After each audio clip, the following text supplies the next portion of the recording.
Hello guys, आप सभी का बहुत बहुत स्वागत है आज के इस वीडियो में। और मैं वापस आ चुका हूं और एक नए वीडियो के साथ। और आज हमारा जो एनर्जी है वो बहुत हाई है, क्योंकि आज मुझे अच्छा खासा आराम मिला है। कल मैं जैसे ही काम पे से आया मैंने वैसे ही वीडियो बनाना शुरू कर दिया था, so that is the reason my energy was low. But आज एनर्जी बिल्कुल भी लो नहीं होने वाली है। So let's start the video. और कल जो मैंने अपने सरेले से आवाज़ में आप सभी को मैनेजमेंट समझाया था, होप आप सभी को समझ में आया होगा। बहुत होंगे जिनको नहीं भी आया होगा, तो उन सभी के लिए मैं बेसिकली ये जो चैप्टर है मैं इसको फिर से स्टार्टिंग से रिवाइज करवा देता हूँ, ताकि आपको अगर मेरा वो आवाज़ में समझ में नहीं आया होगा या फिर अच्छा भी नहीं अगर लगा होगा, तो we can again move. Okay. So हमने कल ये जाना था कि हमारा चैप्टर जो है वो है मैनेजमेंट। अब ये जो चैप्टर है ये दूसरे बोर्ड्स में देखा जाए तो ये जो तीन चैप्टर्स हमारे हैं, management, nature of management and importance of management, ये एक ही चैप्टर होता है। लेकिन हमारे बोर्ड ने उसे तीन तीन चैप्टर्स का नाम दे करके रखा हुआ है, तीन तीन चैप्टर्स के रूप में उसको बनाया हुआ है। तो इसीलिए हमें क्या करना होगा, हमें उन्हें तीन तीन चैप्टर्स के हिसाब से बाइफरकेट करना होगा, लेकिन हम पढ़ेंगे उन्हें एक ही जैसा। तो कल मैंने आपको मैनेजमेंट के बारे में बताया था कि मैनेजमेंट क्या होता है। तो देखिए, मैनेजमेंट का सिंपल मतलब होता है कि भैया मैं जो बिजनेस कर रहा हूं उस बिजनेस को ठीक से संभालना, वही मैनेजमेंट कहलाता है। Means to take good care of the business, that is management. Okay, मतलब मेरा जो बिजनेस है, एक बिजनेस का एम्स एंड ऑब्जेक्टिव्स होता है। मतलब उसका कुछ ऑब्जेक्टिव रहता है कि मुझे ये बनना है या फिर मुझे ये करना है। और उस ऑब्जेक्टिव को पाने के लिए आप कुछ काम करते हैं। तो वो जो काम जो कि उस ऑब्जेक्टिव को पाने के लिए किया जाता है, वही मैनेजमेंट कहा जाता है। मतलब अगर आपको जो चाहिए आप उसे पाने के लिए क्या क्या करते हैं एक बिजनेस में, उसी को मैनेजमेंट कहा जाता है। Okay. So this is the अगर इसका तो लेमैन एक्सप्लेनेशन ऑफ मैनेजमेंट, कि मैनेजमेंट क्या है। एंड आप अगर मैनेजमेंट को अभी भी आपके लिए अगर मैनेजमेंट समझना मुश्किल हो जा रहा है, so don't worry at all, क्योंकि जैसे जैसे हम आगे बढ़ेंगे तो आपको ये खुद क्लियर होता जाएगा कि मैनेजमेंट ऐसा क्यों होता है। ओके। फिर हमने इसके बाद जो चीज़ पढ़ा था वो था मैनेजमेंट के कैरेक्टरिस्टिक्स, कि मैनेजमेंट के क्या क्या फीचर्स होते हैं। तो इनमें जो सबसे पहला फीचर है वो है कि मैनेजमेंट एक एक्टिविटी है। एक्टिविटी का मतलब क्या होता है, वो एक ऐसा काम होता है जहाँ पे ह्यूमन एफर्ट्स को देख करके उसके बदले में कुछ लिया जाता है। Means we give our efforts and in return of that we get something. जैसे अगर मैं चाय बनाना चाहता हूँ तो मुझे चाय बनाने के लिए एफर्ट्स देने पड़ेंगे, बेड पे सोते सोते चाय नहीं बन जाएगा। तो मैं वहाँ पर एफर्ट्स देता हूँ एंड एफर्ट्स देने के बाद मुझे जो है एक रिजल्ट मिलता है। तो ठीक उसी तरीके से मैनेजमेंट में भी हमें एफर्ट्स देना पड़ता है एंड उन एफर्ट्स को देने के बाद ही हमें मैनेजमेंट का रिजल्ट मिलता है। तो इसीलिए मैनेजमेंट को एक एक्टिविटी भी कहा जाता है। इसके बाद है मैनेजमेंट इज़ अ ग्रुप। अब मैनेजमेंट को ग्रुप क्यों कहा जाता है? मैनेजमेंट को ग्रुप इसलिए कहा जाता है क्योंकि भैया मैनेजमेंट में कोई भी एक ही आदमी से मैनेजमेंट नहीं बनता है। मैनेजमेंट के लिए बहुत सारे आदमियों की ज़रूरत पड़ती है।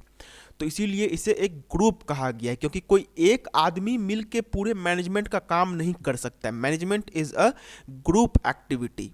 ओके।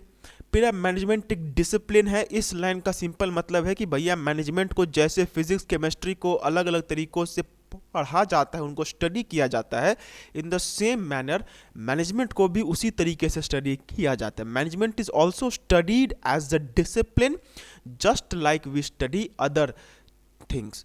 एंड नेक्स्ट है मैनेजमेंट एक प्रोसेस है। अब प्रोसेस क्या होता है? प्रोसेस का मतलब होता है एक पर्टिकुलर ऑर्डर जिसमें कुछ चीज़ों को करना होता है जिनसे कि हमें एक ये मिल सके, एक रिजल्ट मिल सके। मीन्स इट इज़ पर्टिकुलरली, अब मतलब ऑर्डर का मतलब, प्रोसेस का मतलब क्या होता है कि ये स्टेप पहले ये स्टेप बाद में, तो उसको हम लोग प्रोसेस बोलते हैं।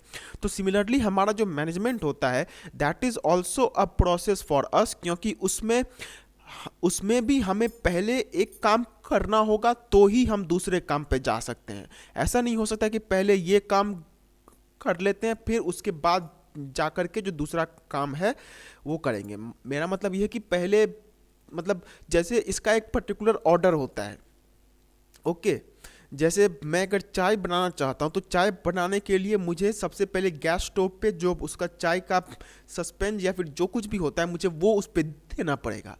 अब मैं उस पर वो चीज़ ना दे करके डायरेक्टली ही अगर मैं उस पर दूध डाल देता हूँ तो फिर चाय नहीं बनेगी। तो इन द सेम मैनर हमें मैनेजमेंट करने के लिए भी जो भी इसका प्रोसेस है उसको एक पर्टिकुलर ऑर्डर में ही फॉलो करना पड़ता है। अगर वो ऑर्डर हम फॉलो नहीं करते हैं तो हमारा मैनेजमेंट कोई भी काम का नहीं होगा। So this was all about that management. फिर objectives and importance of management क्या क्या है भैया, ये तो हमें मालूम ही है कि मैनेजमेंट मतलब ये आप अगर पढ़ भी लेते हैं तो आपको ये क्लियर हो जाएगा। अब मैं जो यहाँ पर आज मेन स्टार्ट करने वाला हूँ वो है अब वो एक सेकेंड,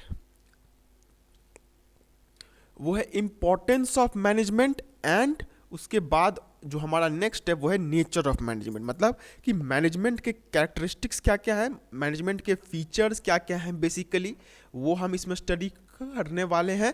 एंड मैनेजमेंट क्यों ज़रूरी है हमारे लिए वो हम इसमें स्टडी करने वाले हैं। सो ये बहुत ही छोटा लेक्चर है। कल मैंने शायद आधे घंटे का लेक्चर डाला था, आज उससे भी छोटा लेक्चर होगा। एंड तो चलिए स्टार्ट करते हैं। तो सबसे पहले जो इसमें अगर आप ऐसे सीरियली वाइज जाएंगे तो पहले आपका इम्पोर्टेंस ऑफ मैनेजमेंट ही आता है, बाद में जा कर के हमारा ये नेचर ऑफ मैनेजमेंट आता है। लेकिन हम क्या करेंगे, हम सबसे पहले नेचर ऑफ मैनेजमेंट को स्टडी करेंगे एंड उसके बाद जा करके हम इंपॉर्टेंस को स्टडी करेंगे, क्योंकि कैरेक्टरिस्टिक्स के बाद ही इंपॉर्टेंस को पढ़ना चाहिए। जब किसी के बारे में जान लेंगे तो ही उसका इंपॉर्टेंस हमें मालूम चल पाएगा। ओके, सो सबसे पहले जो हमारा यहाँ पे आता है, अब हम अगर features of now if we talk about the features of management, ठीक है, कि मैनेजमेंट के क्या क्या फीचर्स होते हैं, तो उसमें जो सबसे पहला फीचर हमारा यहाँ पे होता है कि मैनेजमेंट जो है वो एक साइंस है। अब नेक्स्ट जो है मैनेजमेंट जो है वो एक आर्ट है। एंड लास्ट जो है वो मैं भूल गया अभी क्या है, मैनेजमेंट जो है वो एक प्रोफेशन है। ओके, मतलब मैनेजमेंट के मेनली यही फीचर्स होते हैं कि management is a science, management is an art, management is a profession. Okay, so इस चीज़ को मैंने कल थोड़ा बहुत भी डिस्कस किया था कि मैनेजमेंट को साइंस क्यों कहा जाता है, आर्ट क्यों कहा जाता है, प्रोफेशन क्यों कहा जाता है। बट लेट्स इसको हम फिर से स्टार्टिंग से यहाँ पर देखते हैं। ओके, तो सबसे पहला जो हमारा यहाँ पे है वो है मैनेजमेंट एक साइंस है। ओके, अब भले ही आप कॉमर्स के स्टूडेंट है बट फिर भी आपको कम से कम इसके लिए ये मालूम होना चाहिए कि साइंस क्या होता है, what is science. Okay, so science का मतलब यहाँ पे कोई सब्जेक्ट नहीं है, उसको हम सब्जेक्ट के रूप में पढ़ते हैं, but science is not a subject. Science क्या है वो मैं आपको बता देता हूँ। साइंस एक नॉलेज है, इट इज़ अ नॉलेज जो कि हमें कैसे मिलता है। साइंस जो है वो एक नॉलेज है, it is a knowledge. And ये जो नॉलेज है ये हमें एक्सपेरिमेंट करने से मिलता है। आप साइंस में कोई भी चीज़ देख लीजिए, एकदम से आकाशवाणी या फिर भविष्यवाणी नहीं होती है कि फ्यूचर में चल के ये चीज़ होगा। साइंस में जो कुछ भी है, एनीथिंग जो कुछ भी साइंस में है, वो हर एक चीज़ एक्सपेरिमेंट करके एंड ऑब्जर्वेशन करके हमें मिला है। जैसे ग्रेविटी जो था, अब बहुत लोग जो हैं वो ये कहते हैं कि न्यूटन सर के सर पे सेब गिरा एंड उन्होंने ग्रेविटी की जो खोज है वो कर ली, लेकिन ये नहीं है। वो उस पर पहले से भी काम कर रहे होंगे एंड तब जाकर के उन्हें ऐसा होगा। ऐसे किसी न्यूटन सर के इतने बड़े, हम उनके स्ट्रगल को सिर्फ ये नहीं बोल सकते हैं कि उनके सर पे सेब गिरा एंड बस वहीं से उन्हें आइडिया आ गया, ये पॉसिबल नहीं है। और भी कुछ नॉलेज है, बस उसको ऊपर से लिपा पोती करके ऐसा बना दिया गया है। तो जो कोई भी चीज़ बोल लें, हम अगर ग्रेविटी की बात करें या फिर हम अगर न्यूक्लियर एनर्जी की बात करें या फिर हम मेडिसिन की बात करें, यहाँ तक कि ये जो कंप्यूटर जिस पे मैं अभी आपको पढ़ा रहा हूँ, ये सब कुछ जो है, ये सब कुछ हमने एक्सपेरिमेंट करके एंड ऑब्जर्वेशन करके ही निकाला है। We have gained all of this through the process of experimentation and through the process of observation. हमने पहले ऑब्जर्व किया कि भैया ये चीज़ होता है, फिर उसके ऊपर में एक्सपेरिमेंट किया, फिर ऑब्जर्व किया कि ये जो एक्सपेरिमेंट किया है ये ठीक किया है या फिर नहीं किया है, फिर उस पर ऑब्जर्वेशन किया। तो ऑब्जर्वेशन एक्सपेरिमेंटेशन यही साइंस में होता है। And this is what is science. A science is something which is based on experimentation and which is based on observation. So ये जो हमारा साइंस है ये दो चीज़ों से बना है, एक एक्सपेरिमेंट करने से एंड एक ऑब्जर्व करने से। तो जैसे साइंस एक्सपेरिमेंट एंड ऑब्जर्वेशन के मदद से बना है, उसी तरीके से हमारा जो मैनेजमेंट है वो मैनेजमेंट भी एक्सपेरिमेंटेशन एंड ऑब्जर्वेशन करके ही बना है। मैनेजमेंट भी ऐसे ही रात में किसी को सपना नहीं आ गया या फिर किसी को भगवान ने दर्शन दे करके नहीं बोल दिया कि ये लो वत्स आज से तुम मैनेजमेंट का सारा नॉलेज ले लो। नहीं, मैनेजमेंट का जो नॉलेज है वो एक्सपेरिमेंट करके एंड ऑब्जर्वेशन करके बनाया गया। सबसे पहले एक अलग तरीके का जो है एक्सपेरिमेंट वहाँ पर किया गया, फिर उसमें ऑब्जर्व किया गया, फिर एक अलग तरीके का किया गया, उसमें ऑब्जर्व किया गया। तो ऐसे कर करके हमने लास्ट में मैनेजमेंट का स्टडी को बनाया है। तो क्योंकि साइंस का भी स्टडी एक्सपेरिमेंटेशन एंड ऑब्जर्वेशन से ही होता है एंड मैनेजमेंट का भी स्टडी एक्सपेरिमेंटेशन एंड ऑब्जर्वेशन से ही होता है, इसीलिए हम कहते हैं कि मैनेजमेंट जो है वो एक साइंस है, क्योंकि साइंस के जैसे इसमें भी हमें एक्सपेरिमेंटेशन एंड ऑब्जर्वेशन करने के बाद ही मिलता है। तो आइए देखते हैं। So science is a systemised body of knowledge which is acquired after certain experimentation and observation. ये हमें मालूम चल ही चुका है। Science establishes an effective relationship between effects and their causes. Science contains laws which are universal. Business management in the same way as science is a systemized body of knowledge which has also been acquired through experimentation and observation. As science establishes a relationship between effect and cause, business management also establishes a relationship between effect and cause of change. देखिए यहाँ पे basically मैं आपको दो points और बताना भूल गया। पहला पॉइंट तो मैंने आपको बता दिया कि साइंस क्या है। साइंस एक ऐसा चीज़ है जिसको कि एक्सपेरिमेंटेशन एंड ऑब्जर्वेशन करके हमें ये मिला है, लेकिन इसके साथ ही साथ और भी एक पॉइंट है कि साइंस किसी भी चीज़ का एक लॉजिकल एक्सप्लेनेशन देता है। मतलब एक ऐसा एक्सप्लेनेशन जो कि लोगों को माननीय हो, जो कि लोग मान सके। साइंस उस चीज़ का हमें एक एक्सप्लेनेशन देता है। जैसे अगर हम बात करते हैं, फॉर एग्जांपल अगर जैसे मैं अभी बात करूं तो मैं अभी यहाँ पर माइक में बोल रहा हूँ, यहाँ पे मेरे पास एक वर्चुअल बोर्ड है, मैं उस बोर्ड पे लिख रहा हूँ, आप सभी के पास ये जा रहा है। लेकिन यही चीज़ जो है वो अगर आज से करीब 10-20 साल पहले हमने बोला होता तो उस पर कोई विश्वास नहीं करता, बट आज उस पर विश्वास करते हैं। क्यों करते हैं? बिकॉज साइंस इवॉल्व हुआ है एंड साइंस ने इसका एक लॉजिकल एक्सप्लेनेशन दे दिया गया कि yes, because of technology it is possible कि हम बिना स्कूल गए, बिना कॉलेज गए, बिना ट्यूशन गए भी अपना पढ़ाई कर सकते हैं। तो हर एक चीज़ का साइंस एक लॉजिकल एक्सप्लेनेशन देता है।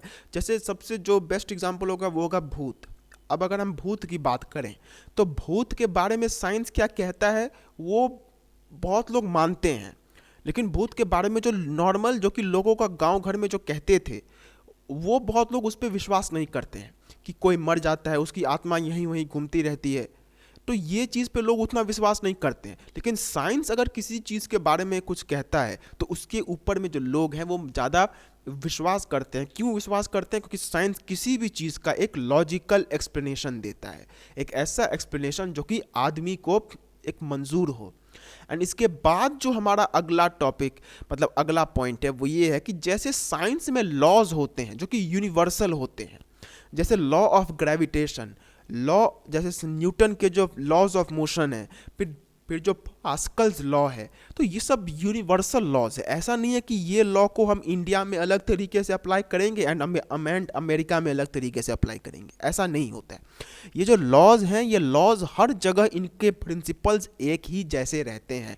ईच एंड एवरी प्लेस जो लॉज हैं उसके जो हमारे यहाँ पर ये हैं वो होता ही है। मतलब जो उसका जो ये है, एक सेकेंड, उसका जो प्रिंसिपल्स है, साइंस के प्रिंसिपल्स कभी भी चेंज नहीं होते हैं। The principles of science do not change. तो इसी तरीके से इसका it has a fixed principles.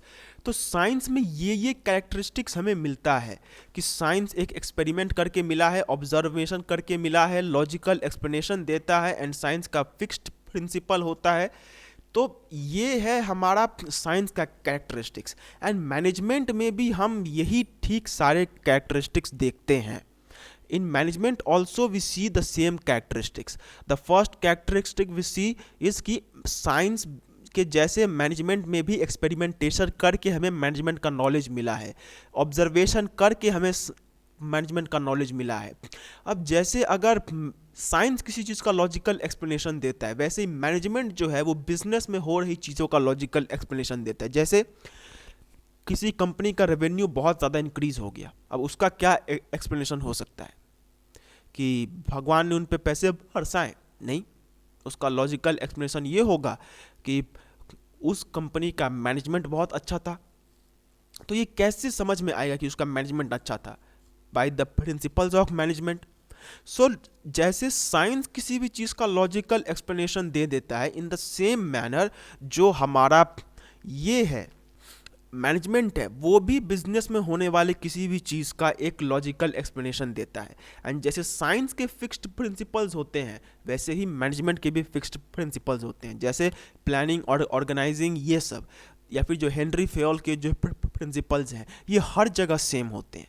तो जैसे साइंस का कैरेक्टरिस्टिक्स है, वही कैरेक्टरिस्टिक्स मैनेजमेंट में है।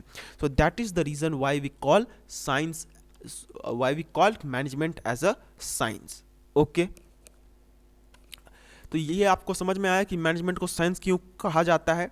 अब इसके बाद जो हमारा अगला है वो है मैनेजमेंट एज एन आर्ट, कि मैनेजमेंट को आर्ट क्यों कहते हैं। अब देखिए, आर्ट भी साइंस के जैसा ही एक नॉलेज है, लेकिन आर्ट किस पे, मतलब जो आर्ट है वो किस टाइप का नॉलेज है? आर्ट एक ऐसा नॉलेज है जो कि जिसके पास जितना अच्छा हो पाए, मतलब वो लोग से वैरी करता है। किसी के पास अच्छा नॉलेज होता है तो किसी के पास थोड़ा कम नॉलेज होता है। तो art is a body of knowledge जो कि एक आर्टिस्ट के ऊपर में डिपेंड करता है। जैसे कोई अगर पेंटिंग अच्छा कर सकता है, तो जितना अच्छा वो पेंटिंग कर पाएगा उतना अच्छा उसका आर्ट होगा। ये होता है आर्ट का। तो सबसे पहले अगर मैं आर्ट की कैरेक्टरिस्टिक्स की बात करूं, if I talk about the characteristics of art, so first thing which we will get कि it depends upon the person, depends on person, कि आदमी कैसा है, हाउ इज दैट पर्सन। एक आदमी के पास बहुत अच्छा हो सकता है तो एक आदमी के पास बहुत ये हो सकता है। फिर है कि आर्ट में जो सबसे ज़्यादा मैटर करता है वो होता है स्किल्स। जिसका जितना अच्छा स्किल होगा वो उतना अच्छा आर्ट बना पाएगा। फिर जो इसके बाद एक अलग चीज़ होता है जो कि आर्ट में देखते हैं, वो है क्रिएटिविटी। जो आर्टिस्ट जितना क्रिएटिव होता है वो उतना अच्छा आर्ट बना पाता है। फिर आर्ट में क्या होता है, आर्ट में एक लेवल होता है जिसको हम लोग परफेक्शन बोलते हैं, मतलब एक ऐसा लेवल जो कि बहुत ही मेहनत के बाद हमें वो मिलता है। तो ये होते हैं आर्ट के कैरेक्टरिस्टिक्स। ओके, तो ये आर्ट के कैरेक्टरिस्टिक्स भी मैनेजमेंट में मिलते हैं। जैसे आर्ट किसी आदमी के नॉलेज पे डिपेंड करता है, आर्ट के लिए स्किल्स चाहिए, आर्ट के लिए आदमी को क्रिएटिव होना पड़ेगा, आर्ट के लिए आदमी को परफेक्शन चाहिए। इन द सेम मैनर हमें अगर मैनेजमेंट करना है तो मैनेजमेंट में भी वो आदमी के ऊपर में डिपेंड करता है, मैनेजमेंट में भी वो आदमी के स्किल्स पे डिपेंड करता है, मैनेजमेंट में भी आदमी का क्रिएटिव होना बहुत मायने रखता है, एंड मैनेजमेंट में भी आदमी को एक लेवल पे जाकर के परफेक्शन मिलना बहुत ज़रूरी होता है। तो इसीलिए मैनेजमेंट को साइंस तो हम लोग बोलते हैं क्योंकि हमने उसको समझ लिया, लेकिन आर्ट इसलिए बोला जाता है क्योंकि जो जो कैरेक्टरिस्टिक्स आर्ट में होता है वही सेम कैरेक्टरिस्टिक्स मैनेजमेंट में भी होता है। जैसे आर्ट किसी आदमी के ऊपर डिपेंड करता है, वैसे एक मैनेजमेंट भी किसी आदमी के ऊपर डिपेंड करता है। वो एक आदमी से दूसरे आदमी में वैरी करता है। जैसे एक आदमी के पास बहुत अच्छा मैनेजमेंट का स्किल हो सकता है, लेकिन दूसरे के पास उतना अच्छा स्किल नहीं होता है। फिर नेक्स्ट जो है वो स्किल्स, जो कि हमने यहाँ पे बता ही दिया है कि आदमी से आदमी मैटर करता है। जैसे आर्ट में आदमी का स्किल मैटर करता है, मैनेजमेंट में भी जो मैनेजर होता है उसका स्किल मैटर करता है। नेक्स्ट है क्रिएटिव। अब आर्टिस्ट जितना क्रिएटिव होगा तो ठीक उतना अच्छा होगा, ठीक उसी तरीके से मैनेजर जितना क्रिएटिव होगा उतना अच्छा होगा। एंड नेक्स्ट है परफेक्शन, मतलब आर्ट को करने के लिए हमें परफेक्शन चाहिए होता है जो कि टाइम के साथ साथ हमें मिलता है। इन द सेम मैनर एक मैनेजर को भी जो परफेक्शन है वो उसके एक्सपीरियंस के हिसाब से मिलता है। सो इसको एक बार रीडिंग मार लेते हैं। art is the application of practical knowledge. It depends upon the knowledge possessed by an artist. More the knowledge the artist has, the greater is the art. In the same, greater is the knowledge of the manager, the more output is given by him. Okay, ये समझ में आया? Art depends upon the personal skill of the artist. The greater is the skill, the greater is the art. Similarly, the greater is the skill of management and the more output he can give. यहाँ पे management नहीं होगा, ये यहाँ पर manager होगा. तो manager का जितना अच्छा स्किल होगा वो उतना अच्छा आउटपुट दे पाएगा. फिर आर्ट में क्रिएटिविटी होता है. Art includes creativity. The more creative the artist is, the better is the art. Similarly, the more creative is the manager, the better is the management. Art possesses perfection which is acquired through practice, and similarly the perfection with which a manager works also increases with time. तो जो qualities art में है वो सारे के सारे qualities management में भी हैं. इसीलिए मैनेजमेंट को एक आर्ट कहा जाता है. ओके, एंड इसके बाद मैनेजमेंट होता है प्रोफेशन. अब देखिए, हमें ये समझना पड़ेगा कि प्रोफेशन क्या होता है. अब देखिए, प्रोफेशन जो है वो एक ह्यूमन एक्टिविटी है, जो कि हमने क्लास 11 के फर्स्ट चैप्टर में ही पढ़ करके रखा हुआ है. जो कि ह्यूमन एक्टिविटी मतलब एक ऐसा काम जो कि इंसान करता है. तो जो प्रोफेशन है वो भी एक ऐसा काम है जो कि इंसान करता है. लेकिन यहाँ पर प्रोफेशन में क्या होता है कि ये काम करने के लिए आपको उसका डीप नॉलेज चाहिए होता है. You need deep knowledge of that. जैसे फॉर एग्जाम्पल, मैं एक टीचर हूँ, so I must be having a deep knowledge of what I am teaching. अगर मुझे ही नॉलेज नहीं है तो फिर मैं अपने बच्चों को क्या दूंगा.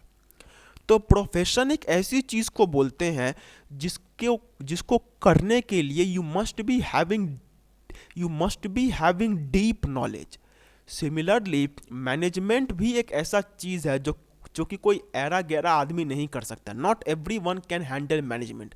मैनेजमेंट को करने के लिए भी हमें एक अच्छा खासा नॉलेज चाहिए होता है. इसीलिए जो मैनेजर्स होते हैं उनको, मतलब अगर बड़ी बड़ी कंपनीज की बात की जाए तो MBA को वहाँ पर मैनेजमेंट का जो नॉलेज है, मतलब अगर MBA भी कोई करके आता तो वहाँ पे नौकरी नहीं मिलती, क्योंकि मैनेजमेंट एक ऐसा बॉडी बन चुका है जिसके लिए इतना डीप नॉलेज चाहिए कि वो अब MBA को भी उतना ज़्यादा प्रोसेस नहीं हो पा रहा है.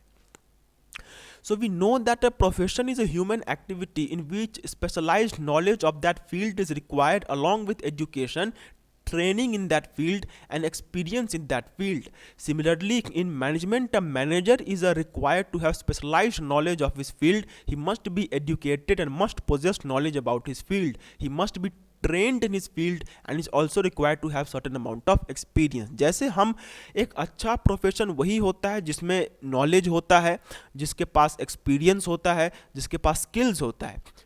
ठीक उसी तरीके से मैनेजमेंट में भी एक अच्छा मैनेजर वही होता है जिसके पास अच्छा नॉलेज, अच्छा स्किल्स होता है. So this is the reason why we call management as a profession. कि जो कैरेक्टरिस्टिक्स प्रोफेशन के लिए चाहिए वो सारे कैरेक्टरिस्टिक्स मैनेजमेंट में अवेलेबल हैं. The characteristics which we need for a profession, these are all present in management. So this is the basic reason why we call management as a profession. Okay, so ये था हमारा characteristic जो कि जिसने हमारे video का जो maximum point है वो ले लिया है. अब मैनेजमेंट का जो नेक्स्ट हमारा टॉपिक आता है वो है कि मैनेजमेंट इम्पॉर्टेंट क्यों होते हैं. तो मैनेजमेंट, देखिए, ये अगर मैं बताऊं तो ये अगर आप खुद भी रीड कर सकते हैं तो आपके लिए ये बहुत बेनिफिशियल रहेगा, बट यस, मैं तो समझाऊंगा ही. So let's start. तो पहला जो हमारा है वो है अचीवमेंट ऑफ ग्रुप गोल्स. अब देखिए, मैनेजमेंट में हम जानते हैं कि मैनेजमेंट कोई एक आदमी के द्वारा नहीं होता है. मैनेजमेंट के लिए ये जो एक आदमी रहता है, 2 आदमी रहता है, 3 आदमी रहता है, 4 आदमी रहता है, मतलब ऐसे एकदम लाइन से लाइन आदमी रहते हैं. तो हर एक आदमी का जो होता है वो एक अपना भी एक गोल होता है कि मुझे इस महीने में इतने जो सेल्स हैं वो दिखाना है, मुझे इस महीने का एम्प्लॉय ऑफ द मंथ बनना है, मुझे इस महीने का जो है सबसे ज़्यादा सैलरी, मुझे इस महीने बोनस चाहिए. तो ये हर किसी का एक है. लेकिन ये सब अगर एक ग्रुप में काम कर रहे हैं तो उस ग्रुप का भी कोई ना कोई जो गोल है वो होना चाहिए. Apart from these having their individual goals, there is also a goal of the group. तो ये जो अगर मैनेजमेंट नहीं होगा, मतलब इनके बीच में अगर तालमेल नहीं होगा, तो ये लोग कंपनी का सोचने के पहले अपना ही सोचने लग जाएंगे. तो ताकि ये लोग अपने जो गोल्स हैं उनके ऊपर में सिर्फ ध्यान ना दे, बल्कि कंपनी के गोल्स पे भी ध्यान दे, या फिर मैं अगर कहूँ तो ग्रुप गोल्स पे भी ध्यान दे. इसी के लिए मैनेजमेंट जरूरी हो जाता है. So a group consists of individuals working together to carry out one common goal. It consists of people specialised in their fields. It might happen that you due some reasons the group may not be able to work properly and efficiently, although there may be qualified individuals. Management of the group can increase the working efficiency of the group. मतलब management में बहुत knowledgeable person है. मतलब यहाँ पे एक मैं क्या करूँ, आज मेरा पेन को पता नहीं क्या हो रहा है, जस्ट अ सेकेंड. मैनेजमेंट में एक सीए है, मैनेजमेंट में एक सीएस है, मैनेजमेंट में एक सीएमए है. लेकिन ये सीए में काम तो कर रहे हैं, लेकिन इसमें ये कैसे काम करेंगे, यहाँ पे कोई यही नहीं है, कोई कोऑर्डिनेटिंग फोर्स ही नहीं है. तो यहाँ पे एक एमबीए मतलब एक मैनेजर का काम आता है. एंड ये मैनेजर जो है ये इन सभी को कोऑर्डिनेट करता है, क्योंकि अगर इन सभी को कोऑर्डिनेट नहीं किया गया, if these are not coordinated, then we will मतलब तब हमारा कोई मतलब ही नहीं बनता है काम करने का. तो वो कोऑर्डिनेशन जो है जिससे कि सभी का भला हो सके, वो मैनेजमेंट के थ्रू ही पॉसिबल होता है. ओके, अब बेटर स्टैंडर्ड ऑफ लिविंग. अब देखिए मैनेजमेंट जो होता है, अच्छा मैनेजमेंट सिर्फ जिस कंपनी का वो है उसको ही बेनिफिट नहीं करता है, बल्कि जो और लोग होते हैं उनको भी बेनिफिट करते हैं. अगर मेरा कंपनी का मैनेजमेंट अच्छा है तो मैं कम से कम दाम पे हाई क्वालिटी का सामान दे पाऊंगा. I will be able to give high quality goods at the lowest prices. So इससे क्या होगा बेसिकली कि इससे जो मेरे लोग हैं, मतलब मेरे जो कस्टमर्स हैं, वो कस्टमर्स भी खुश रहेंगे. तो लोगों का जो स्टैंडर्ड है वो भी इंक्रीज करता है. एंड इसका सबसे बेस्ट एग्जांपल होगा टाटा मोटर्स. टाटा मोटर्स पहली कंपनी थी जिसने ये सोचा कि एक इंडियन जो फैमिली होता है वो 4-5 लोगों का होता है. मतलब उस टाइम पे हुआ करता था, आज से करीब 20-25 साल पहले 4-5 लोगों का हुआ करता था. 4-5 लोगों का मतलब मिनिमम 5 लोग उसमें होते ही थे. 2 माँ बाप 3 बच्चे. अब तो खैर 2 बच्चे हो गए, लेकिन ये देखा गया कि अगर 2 बच्चे भी होंगे तो एक मोटरसाइकिल पे ये सब बैठते हैं. They all sit in one motorcycle. And इस पे एक्सीडेंट्स कितने ज़्यादा होते हैं. तो इसको देख करके टाटा मोटर्स ने एक गाड़ी लॉन्च की जो कि मेरे ही स्टेट के कारण वो नहीं सक्सेसफुल हो पाई. एंड वो था Tata nano. Tata nano launch हुई, बट ये भी इसको इंडिया ने उतना इसका कदर नहीं किया, या फिर इसका बेइज्जती किया. बहुत कुछ इसके साथ हुआ जिसकी वजह से ये गाड़ी हिट नहीं, मतलब उतनी ज़्यादा ये चल नहीं पाई. लेकिन अगर ये गाड़ी चलती ना, तो आज जो कि सर टाटा का एक एम था कि मुझे हर एक घर में गाड़ी भिजवानी है, तो वो सच हो सकता था. तो टाटा मोटर्स ने दूसरों की भलाई के बारे में सोचा. कैसे सोचा उन्होंने? ऐसा तभी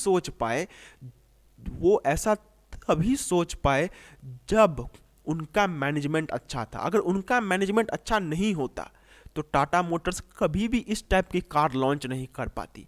क्योंकि जब मैनेजमेंट अच्छा होता है तो मुझे पता चल जाता है कि इस दाम पे मैं बनाऊंगा, इस दाम पे मैं बेचूंगा. अब अगर मैनेजमेंट ही अच्छा नहीं है तो सामान भी महंगा बनेगा एंड लोगों को भी महंगा बिकेगा. तो ये चीज़ मैनेजमेंट यहाँ पर ठीक कर देता है. फिर इंक्रीज इन एम्प्लॉयमेंट. भैया मेरा कंपनी का मैनेजमेंट अच्छा होगा तो मेरा कंपनी का ग्रोथ होगा, एंड जब कंपनी का ग्रोथ होगा तो और से और ज़्यादा लोगों को मैं नौकरी पर रखूँगा. ये चीज़ है. फिर इंक्रीज इन प्रॉफिटेबिलिटी, सबसे मोस्ट इंपॉर्टेंट पॉइंट. अगर एक मैनेजमेंट अच्छा हो तो जो कम प्रॉफिट कमाने वाला फर्म है वो भी अच्छा खासा प्रॉफिट कमा सकता है. प्रॉफिट्स बहुत ज़्यादा इंक्रीज हो सकते हैं. The profits can increase. And how will these profits increase? These will increase through the management. Next है ऑप्टिमम यूटिलाइजेशन ऑफ रिसोर्सेज, मतलब कि रिसोर्सेज कैसे ऑप्टिमाइज वे में हम यूज़ कर सके। तो देखिए हमारे पास जो कुछ भी रिसोर्सेज हैं वो मतलब ऐसे नहीं है कि हर किसी का पेट भर सकते हैं। हमारे पास लिमिटेड रिसोर्सेज हैं, we have limited resources and हमें इन्हीं लिमिटेड रिसोर्सेज का इस्तेमाल करके हर किसी का पेट भरना है। तो वो कैसे पॉसिबल हो पाएगा? वो पॉसिबल हो पाएगा through the process of management. That will be possible through the process of management. Management के जरिए ही यह पॉसिबल हो पाएगा कि हम जो है अपना ऑप्टिमम यूटिलाइजेशन, मतलब कम से कम वेस्टेज के साथ ज़्यादा से ज़्यादा आउटपुट यहाँ पर हम दे सकते हैं। फिर है मिनिमाइजेशन ऑफ कॉस्ट, जो कि हमने यहाँ पर बोली है कि भैया अगर मैनेजमेंट अच्छा होगा तो सस्ते से सस्ते दामों पर उस चीज़ को मार्केट में बेचा जा सकता है। एंड ये मैनेजमेंट के कारण ही पॉसिबल होता है। टाटा मोटर्स इतने सस्ते दामों पे इसलिए दे पाती है क्योंकि टाटा मोटर्स इसलिए सस्ते दाम पे नहीं देती क्योंकि वो कम क्वालिटी या फिर ख़राब क्वालिटी का इस्तेमाल करते हैं। आप अगर कोई भी टाटा का प्रोडक्ट खरीद लीजिए, टाटा का प्रोडक्ट मीन्स क्वालिटी, बट वो लोग हाई क्वालिटी का भी सामान इतना कम दाम पे कैसे दे पा रहे हैं? क्योंकि उनका जो मैनेजमेंट है वो मैनेजमेंट टॉप क्लास का मैनेजमेंट है। तो मैनेजमेंट, टाटा का मैनेजमेंट ही टाटा का सब कुछ है। अभी अगर टाटा के मैनेजमेंट में कुछ छेड़छाड़ हो जाए तो टाटा भी दूसरे कंपनीज की जैसी हो जाएगी, बट थैंक गॉड ऐसा नहीं है एंड भगवान ना करे कि कभी ऐसा हो, because Tata Motors and whatever the products might be, Tata is an emotion. So ये जो कॉस्ट है, जो कि किसी भी चीज़ को बनाने का खर्चा होता है, वो मैनेजमेंट के थ्रू ही कम हो पाता है। Okay, so this was all for today. आज मैंने कुछ खास, मतलब अगर कहे तो आज भी हमने कुछ खास टाइम तक तो पढ़ाई नहीं की है, बट हमने मैनेजमेंट के जो बेसिक्स हैं, हमारा बेसिक्स हो चुका है। यही मैनेजमेंट में बेसिकली हमें लगने वाले हैं। अब जैसे जैसे हम आगे बढ़ेंगे, जैसे जैसे हम प्लानिंग को करेंगे, ऑर्गेनाइजिंग को करेंगे, डायरेक्टिंग को करेंगे, स्टाफिंग को करेंगे, तो वैसे वैसे हमें मालूम चल जाएगा। तो this was all for today and yes, ये जो अब तक हमने यहाँ पर घुमाया हुआ है, अभी तक जो नीचे में टेक्स्ट घूम रहा है वो आपने देख ही लिया होगा। तो यस, ये बुक अभी ऑफर में है 3 फरवरी तक। अगर आप इस बुक को ऑर्डर करते हैं तो सिर्फ 200 रुपये की ये बुक आपको पड़ेगी, लेकिन डिलीवरी चार्जेस अलग से देने होंगे। So if you want then you can contact us on the WhatsApp number in the description and हम ये बुक जो है वो आप तक डिलीवर करवा देंगे। So that was all for today. मिलते हैं अगले वीडियो में, तब तक के लिए do take very good care of yourselves. Bye bye and yes, Jai Hind.